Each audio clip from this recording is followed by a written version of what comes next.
Well, hello and welcome back, my friend. This week, I have a friend with me who is just wicked smart. He is creative, energetic, and anytime I've gone to, podcast conferences, I am always looking for him because I see his smile. I know he's upbeat. He's a connector. He just brings his best self wherever he's going. Doesn't mean that life is necessarily, always like rainbow and Skittles and unicorns and all that stuff, but he's showing up in the best way that he can for himself and others. And man, it's always great to see Junaid Ahmed. And man, if you're looking on YouTube right now, you can see his smile, man. It just glows. So this is what I get to have the pleasure, having sitting in conferences with him, learning, talking, just being, encouraged and sharing the challenges. I think this is what we as men often miss out, is somebody that can, listen and also speak, that we're open to speaking back into our lives. And so Junaid is that one of those men. He is that guy that shows up in so many ways, but shows up authentically as him. So Junaid is founder of HumbleZone, which is like apps and websites and just all kinds of nerdy stuff, which I love geeking out on with him. And then as you also look at his background, man, you're going to see his studio, man. It just looks absolutely amazing. You can see him now from the back there. He's just got it all laid out. So the guy, man, quintessential home studio designer, equipper, connoisseur, I guess. I don't know. That's what we say on that, Junaid. You got a gift for it, my friend. Thank you, brother. Appreciate it. Absolutely. Well, dude, it looks great. Always does. And man, your smile, smile all over your face.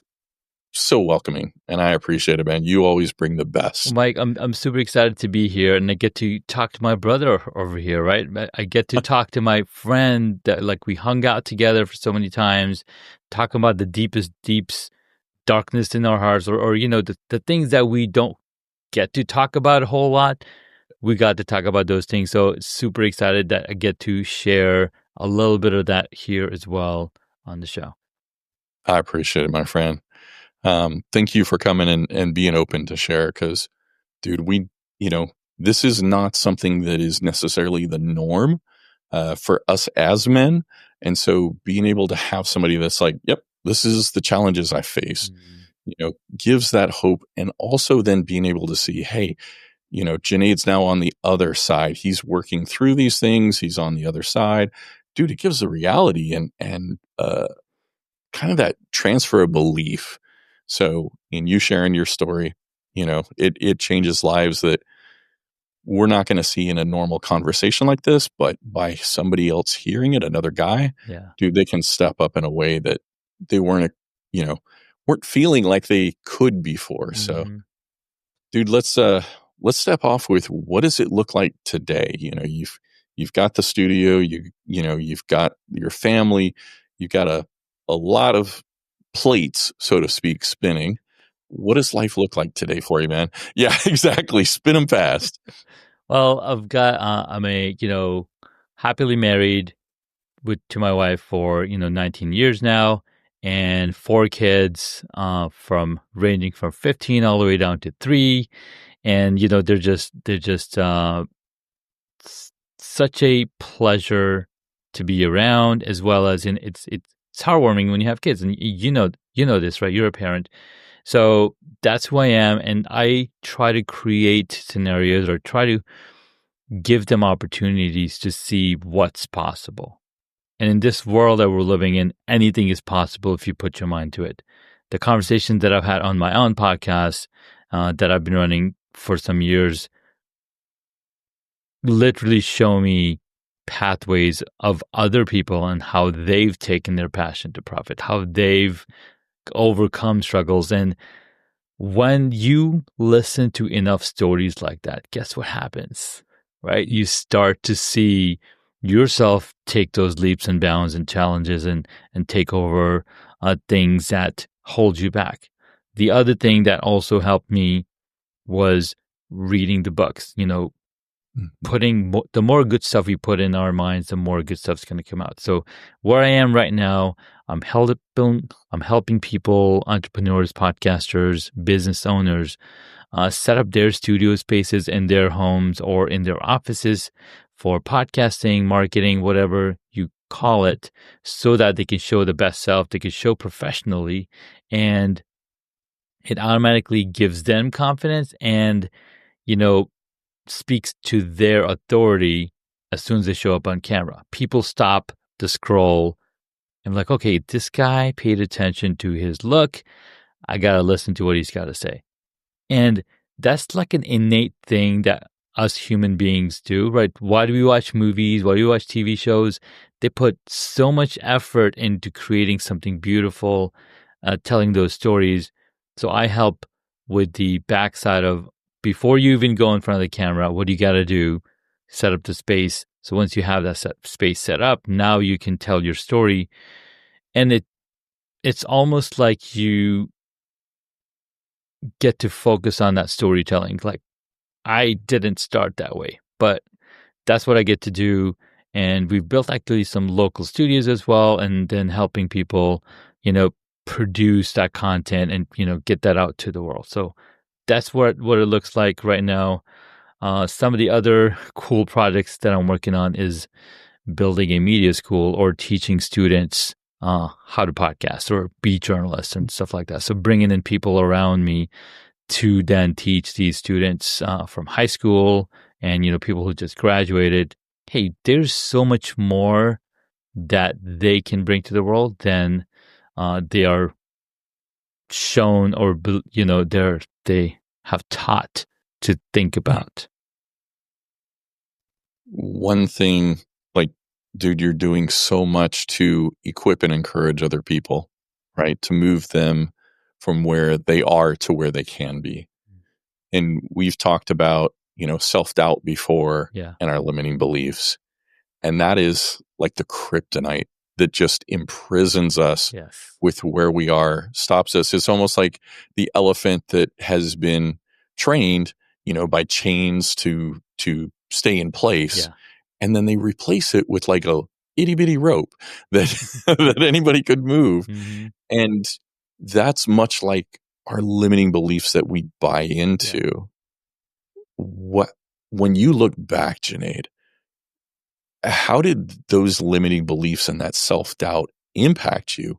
And how did you then move beyond it? It's such a powerful question. And a lot of us don't think about them as limiting beliefs. We just think of them as life as a norm, right? Because that is the environment we grew up in. But as soon as you start stepping into places or start going into places where you are celebrated, you are encouraged, you are supported, you're able to start seeing more of yourself. But then the other thing that a lot of people, that a lot of us, we don't do is reflect on our lives. That's easier to do when you're much older. Like, I'm in my late 40s, so it's easier to, like, our minds become a different animal. Like, human beings literally change past 40, because before 40 you're a youth, past 40 you're now mature, right? So that helps you overcome a lot of things, but then you need people around you. You need those cheerleaders, those support people. You need the mentors to actually enable you to see, hey, what else can you do? So when I came first to the US, I came from a school system and my parents were very open, do whatever you want, but make sure that you're doing good in school, but you can literally pick anything you want. But then growing up here, I was introduced by my uncles, hey, I'm buying and selling cars. Hey, I'm putting up these tents. I am, selling these books and DVDs and VHS tapes at mosques. So they're showing me anything is literally possible. You just got to keep doing it. And the more I saw that, I was like, wow, this is really fascinating. And it inspired me to continue to grow. And self-doubt is something that, you can either stay with it and, just beat yourself up upon it, or you can take action and write down what you're feeling. Because what's happening is we're thinking about all these things, but we're not doing anything about it. And the first thing that you can do about it is either speak about it. That's why they have AAA meetings, like, hey, you gotta acknowledge, right? You find that community of people that are also going through the same issue, so you can expel it out of your body, or you start journaling. And when you start journaling, you're now giving your mind space to actually process, okay, what is it new? And then what's beautiful is that we have so many books available to us, so many different things also invite us to, or inspire us to, step outside of that comfort zone. Now, there was one time I was on a road trip with my colleague. My colleague is, he's smoking, he's driving, and I'm sitting here on the laptop transcribing lyrics from songs that I'm listening to. And he's like, what are you doing? Like, it's like a 10-hour drive. It's like, what are you doing? So anyways, long story short, it was 3 a.m. at night, and I'm watching this infomercial and Tony Robbins pop up. This is 2003. And as I watch him, I was like, oh my God, I need to have this. I bought those DVDs. And again, I found a mentor that could, from far, far away, help me realize what I can be and step out of my comfort zone and be, know that it's good enough. Like, where we are is the perfect place. All you got to do is just keep moving forward. Yeah. And I think that's the one thing that we kind of overlook is it's like when we're used to talking about mentors, right? It's like, I have to have somebody physically in front of me, or, somebody physically that's mentoring me. And yet they're, like you've talked about, you bought, a product from Tony, but there's books, there's podcasts, there's so many different tools where we can be mentored, taught, encouraged, coached along. Absolutely. Without having it to be dependent upon that person being accessible when we are. And it's like, you talked about some books, that books were a pivotal thing for you. Yeah. So as we're talking about like limiting beliefs and mindset, what are a couple books that really started you, on that change of, seeing the bigger picture and what's possible? So the beginning was, right, the Tony Robbins Personal Power CD set. That was the beginning. And then I learned about audio tech. These were 30-minute book summaries. And I listened to 7 Habits of Highly Effective People on there, right? 30-minute version. There's a book that I read, The Magic of Thinking Big, right? And when you read stuff like this, it just opens your mind and you start changing. And then the other thing that I was crazy about was technology, right? So as soon as I came to the US, I was like, I got to get on America Online. I had no idea what it was, because in Saudi, my dad would bring these CDs, and I'm like, what is the America Online? So when I came to the US in 95, I got to get online. So when I got online, I started seeing the chats. I started seeing all these things. I put myself in places that were uncomfortable and helped me to learn new things, right? So one of the biggest book that had a huge impact on me almost 8 years ago was Gary Vee's book, Crush It.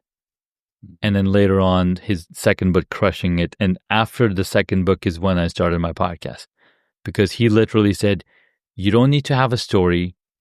You just need to document your journey. Yeah, it's one of those, I think we're on the journey, but just like we talked about self-awareness, we're often not looking at the journey because we don't think there's the worth of it, right? We don't see our worth, and so there's no worth in the journey, and it's almost like this snowball effect. But when you're talking about getting these books and being mentored through these different resources, dude, that can change like our whole perspective on Exactly. things. Yeah. And then it's like, I know you and I have talked about like the gap and the gain, right? The Hmm. difference of seeing things of like, oh, I've made this progress, or, hey, I'm not where I was, but Exactly. we don't celebrate that stuff. We're more focused on like the negative aspect, right? I failed. I didn't make this, Yeah. instead of, dude, look at where I was a month ago, 6 months ago. Anytime you're focused on something, you're gonna grow. But Mm. you know, taking a look at that, um, is that something like that you do to kind of reflect occasionally, just like to look back and see how you've changed and how things around you have changed? That's something I'm still struggling with. So I've read the book. I've read like 5 of the books by Benjamin Hardy and Dan Sullivan. And, 10x is easier than 2x, Gap and the Gain, like all of the books that they mentioned. I've read them, I listened to them, and now it needs to come down that I need to take that action, right? So some of the action that I'm already taking is, recording these podcast episodes, having these conversations. But then that when it comes time to do it, I'm like, okay, where do I even start? There's so many things. So that's something that I need to implement. I need to have a notebook by my bedside so I can take those notes. I'm like, okay, what what was uh what was the good things that happened today? What am I planning for tomorrow? So that I can, streamline and get back into that flow. Yeah. Dude, it's challenging, like, implementing new stuff. I mean, Yes. you know, w what is it, like, less than 21 days every January? It's like, "Hey, I made New Year resolutions. We're gonna Mm-hmm. kill it this year." Mm-hmm. Within 3 weeks, it's like vapor. So, it's very much the challenge of implementing new habits and new processes. Gratitude is one of those that it's Oh my super God. powerful, but any new habit, a new skill takes some time, and that's where, it when we implement and we do things, that we're learning through any of those resources, that's where the magic happens. That's right. But, I don't know about you, maybe you found this, is I can read a book, Junaid, or Mm-hmm. listen to a course or a podcast or something, and if I listen to it again, like 3 months, 6 months, a year later, Yeah. I'm picking up different stuff, Oh man. It's yeah. like, you're in a different place. Is that kind of the same thing? Oh, Like, you're absolutely. picking up on stuff? 100%.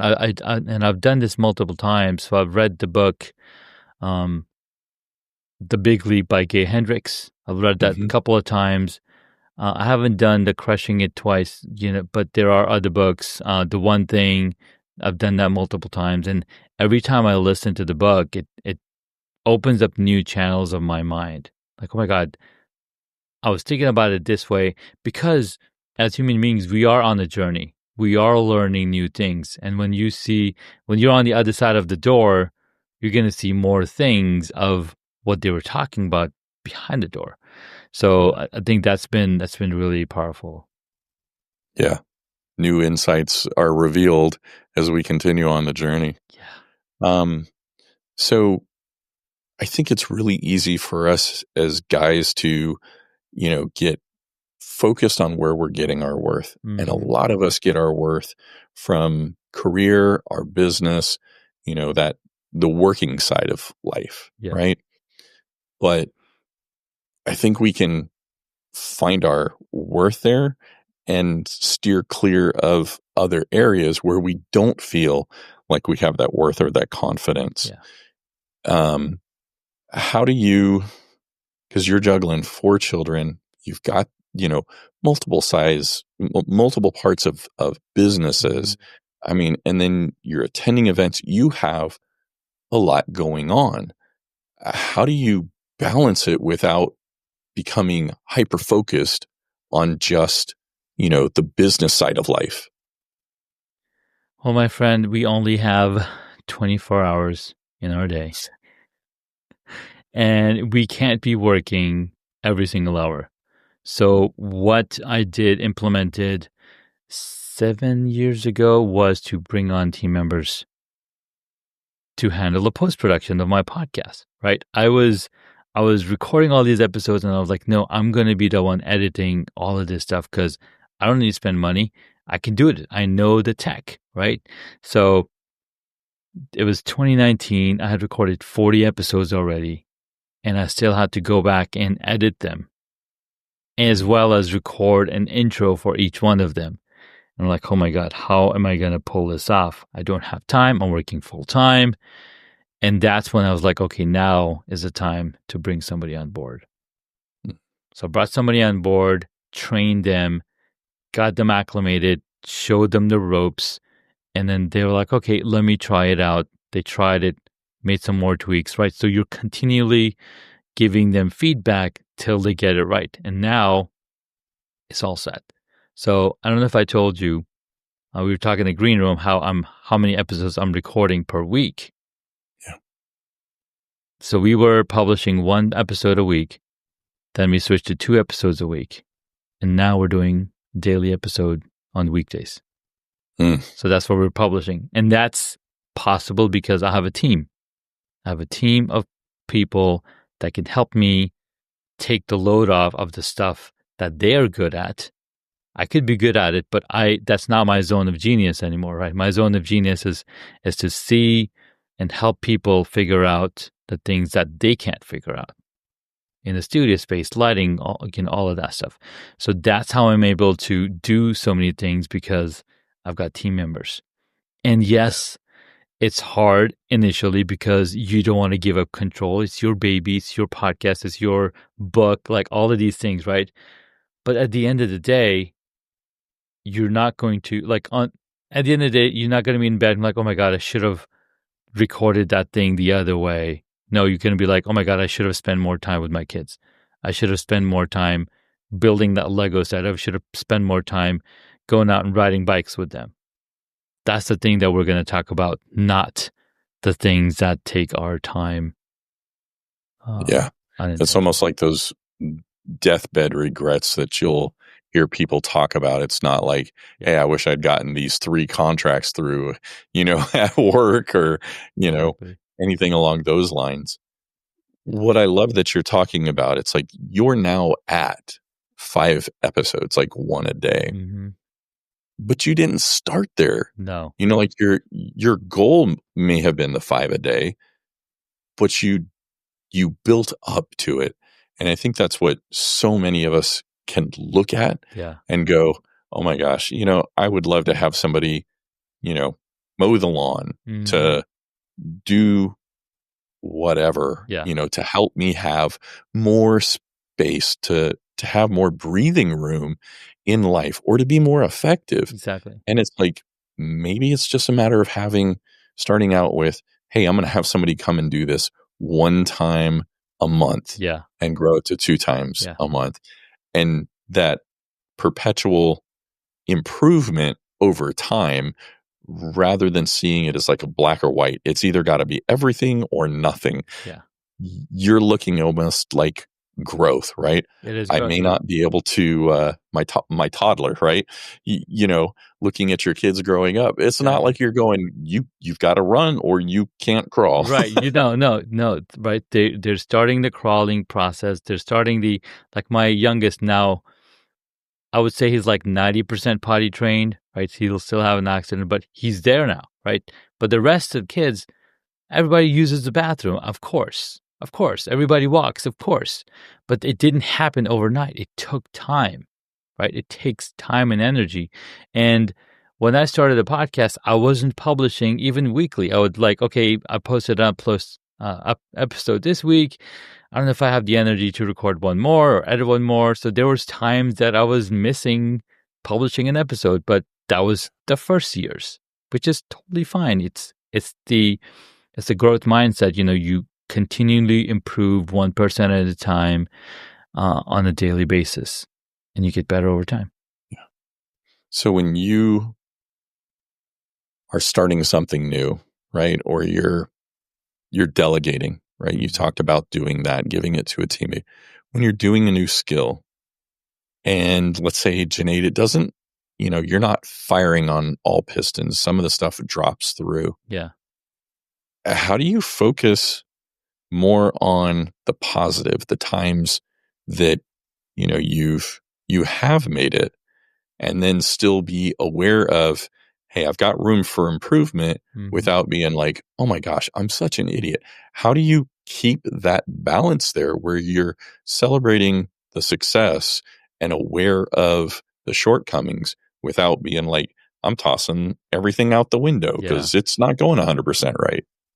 That's the hardest thing to do for any of us is how do you give yourself grace? How do you stay in a mode of gratitude? Because just recently, and I don't know if you heard, but Todd Cochran of Blueberry passed away at 61. Yeah. 60, he's so young, right? And so you never know when you're going to go. So having these regrets is not doing you any favors, right? Give away those regrets, give up those things, because the more present we are with the people that are around us, the more at peace you'll find your brain. And yes, I'm not perfect at it. I'm always working on it. It's a continual process for us to find that gratitude and prioritize what truly matters. And when you think about that bigger why are you doing this on a daily basis, it makes it much easier to then give yourself grace, to then give yourself, be grateful and celebrate the little wins. So perfect example when you talked about the book, The Gap and the Gain. We always are focusing on the gap. We're never focusing on the gain, right? So how do you focus on the gain? There's an exercise in the book. It's like, hey, every time you go to bed, just write down 3 good things that happen. In the beginning, it's going to be hard. And yes, I need to work on this. It's going to be hard in the beginning. But as you do more of it, guess what? Once you've built a habit, you're going to find more things to write down in there. And, have that gratitude of being above ground. We are alive. We're living a luxurious life, right? In this country, 8 billion, billions of people don't have this kind of access to what we have. So look at the people. So in Islam, we are taught to look at the people that don't have what you have, right? We practice, as Muslims, in Ramadan, we're fasting for 30 days. Now, it's not 30 days straight. We're fasting from, sunrise to sunset. But it's to bring that awareness that not everybody has what it takes. I was interviewing this lady, and she's like, she was homeless. She didn't have food for days. Right now, she's running this amazing coaching business, but she didn't have all of that at one point in her life. Right? So look at those things and find where you are today and see who doesn't have. I think there was a really cool story where there's this man, he has no arms and no legs, and he's jumping around. And there's a guy who has no arms, and he's like, oh my God, I have no arms. Why is this guy so happy? Or he has, I don't know if he had no legs. Anyways, he walks over to the guy. It's like, dude, why are you so happy and jumping around? He's like, oh my God, I have this crazy itch on my back and I can't get to it. Man. It's perspective, right? What do we have? God's given us, sight, hearing, all of these things. So find the smallest thing that you can find and be grateful for it. And guess what? Everything washes away. Yeah. Perspective is so powerful. And I think we kind of dismiss it or overlook it and just kind of get so focused and fixated on lack that we forget to say like, hey, I have food. or just whatever you have that you might be without in another Yeah. situation. And it's not our fault either. Yeah. It's not our fault because the television, the news station, like literally everybody's pushing this lack mentality, this scarcity mentality. Everybody's pushing it. But if you just step outside into the sun doesn't say, I'm not going to shine over here today. The sun just gives and gives. The air just gives and gives. When it rains completely everywhere, unless it's isolated thunderstorms, then, that's a different story. But think about that, right? So there is abundance in this world. We have so much abundance. So, and if that's the thing that you're struggling with, find a community that's going to inspire you, that's going to encourage you, that's going to help you face the struggle that you might be, running through. Yeah. Going it alone puts us in such a vulnerable spot that, you're not, it's almost like trying to build like a tower with, like missing one, piece of wood every part. It's like, man, Jenga is not how you want to build it. No, sir. No, sir.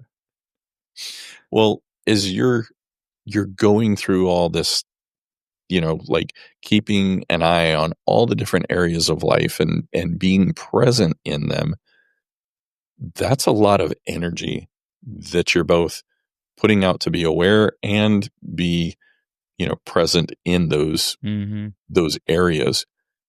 How do you avoid, like burnout or just running out of energy? I mean, it's something that is so prevalent. Yeah. And with go, how do you avoid it? How are you proactive to say like, hey, I'm coming and showing up in the best way that I can for all these things before me without sacrificing myself, right? Yeah.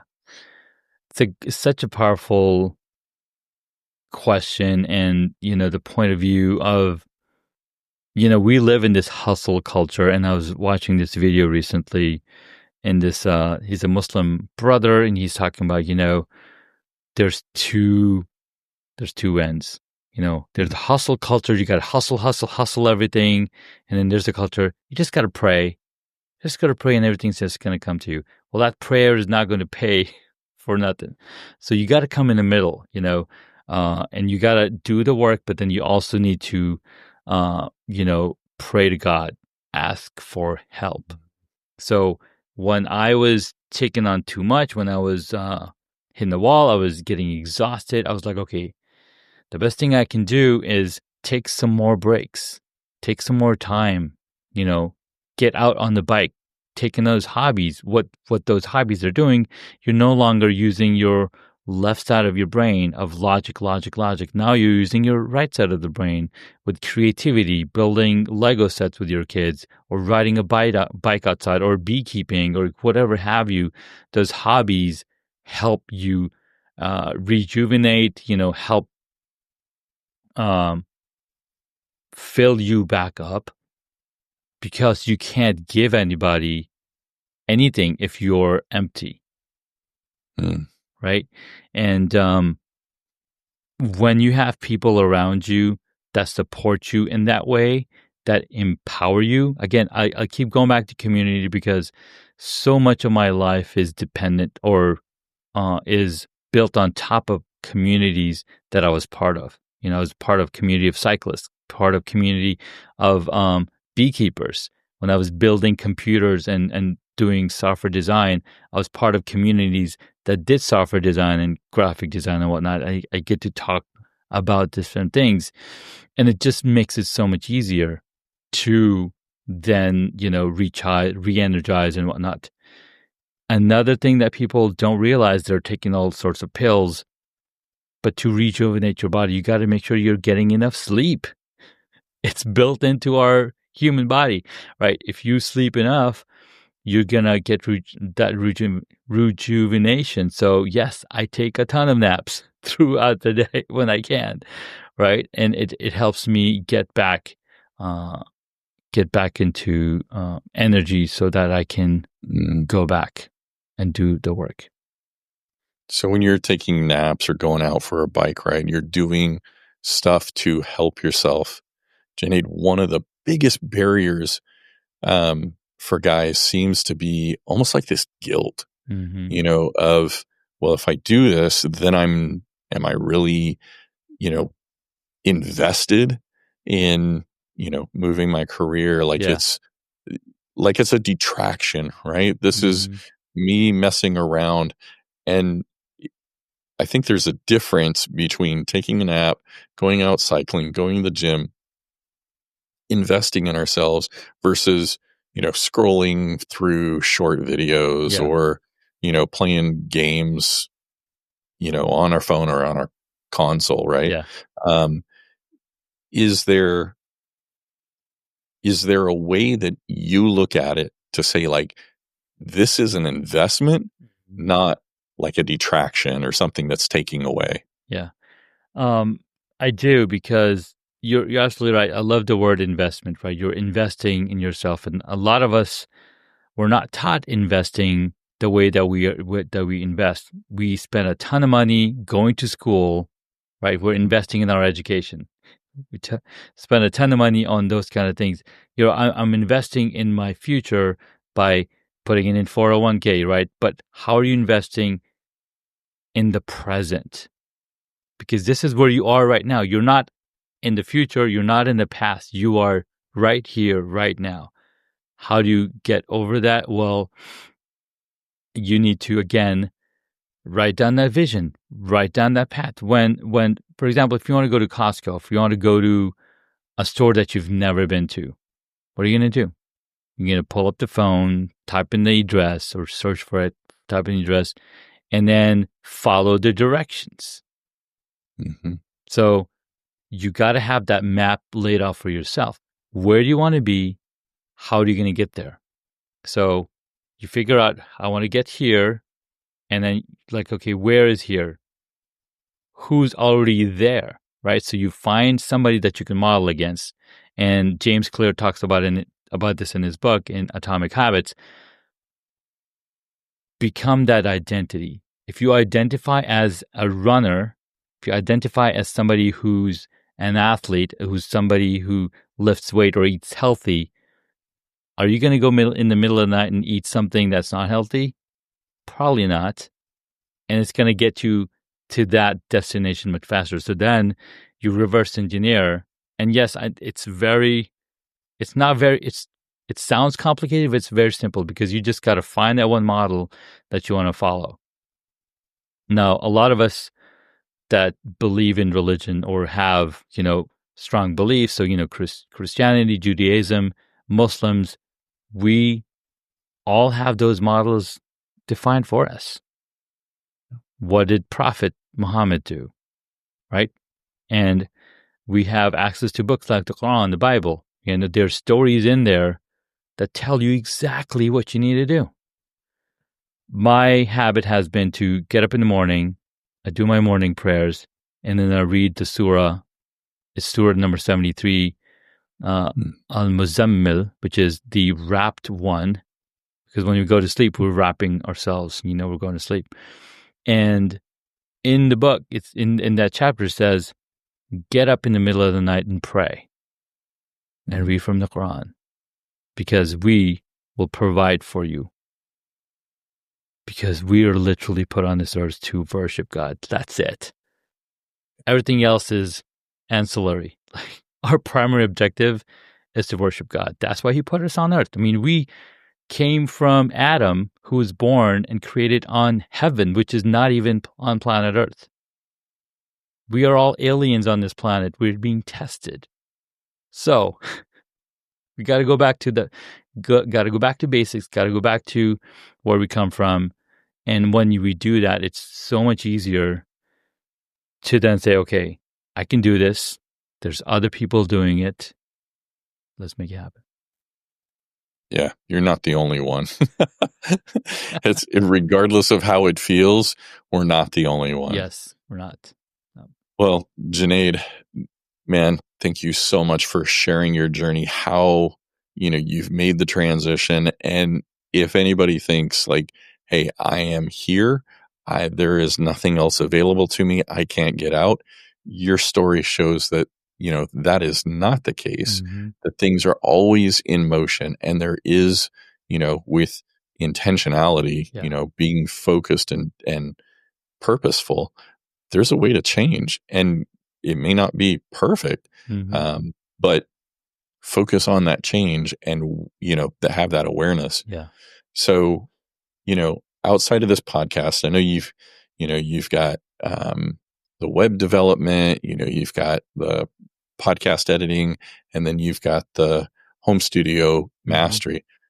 If people are interested in, one of those, how can they get in touch with you to, change where they're at? Maybe that's where their roadblock.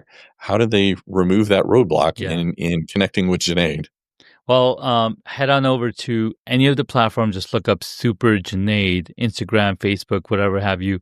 I'm there. And if you want to learn more about the home studio business, head on over to homestudiomastery.com. I've also written a book, 7 Stages of Home Studio Evolution. So you can grab that book on homestudiobook.com. Awesome. Junaid, thank you so much, my friend. I appreciate it. Thank you, Mike.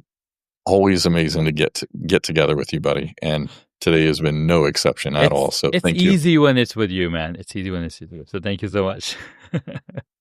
I appreciate it, my friend. Thank you. Thank you.